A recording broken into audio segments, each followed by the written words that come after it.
Good evening, everyone. So this afternoon, let me take my mask off here. This afternoon, the Memphis Police Department responded to a person shot at 2370 Airways Boulevard. Our preliminary investigation reveals the victim is Adolph Robert Thornton Jr.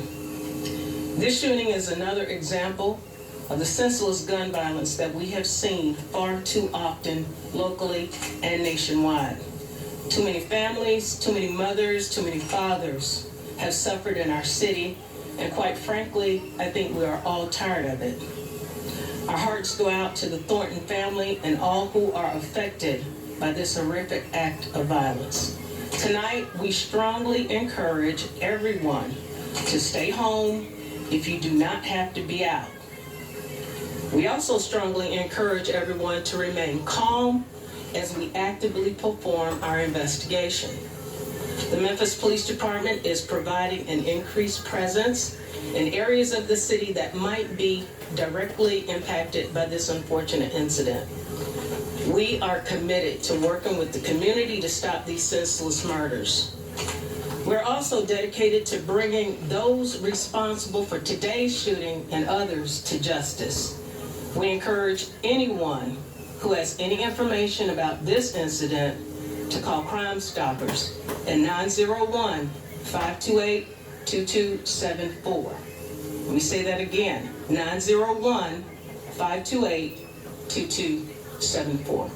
And now I'll take a few questions. The incident we had at least one city council member and one state representative call for a curfew, fearing that there could be retaliation. Do you think that's a good idea?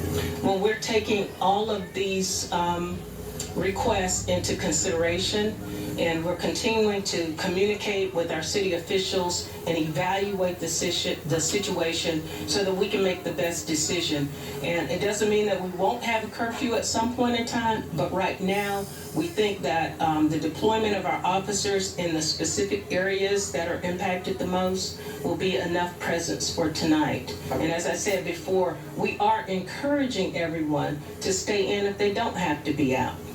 Have you had any incidents or shootings that you might think are related to what happened today with the young Dolph? Well, we have investigations that are going on right now, and the Memphis Police Department, along with our federal partners, will look at every investigation and every piece of evidence to try to solve this particular case. We can't say for sure that it's associated with anything else at this time. They have flags are circulating on social media about this shooting here, this rapper's house, this restaurant. And was any of that accurate or true? Well, I haven't vetted all the social media. There have been erroneous posts on social media, and what we're trying to do is monitor the facts and ensure that we provide the facts to the public as well. So what we see on social media may not be accurate. Have you given a suspect information? I know it happened in the middle of the day. We are still speaking with witnesses. We do have witnesses that are communicating with the police department right now. Is there any video footage? We don't know for sure just yet. We are checking every camera, every piece of footage that could be in the surrounding area to help us further this investigation. You mentioned increased police presence at Yes. areas of concern. Club Creek, your body's club. Is that an area of concern? Is it open? Is there extra security from MPD on that? Don't know if that particular location is open, but any location that might be affiliated with anyone that has a connection or we think could potentially have a connection, our officers are providing presence, and that is including the area where the shooting took place as well. How many times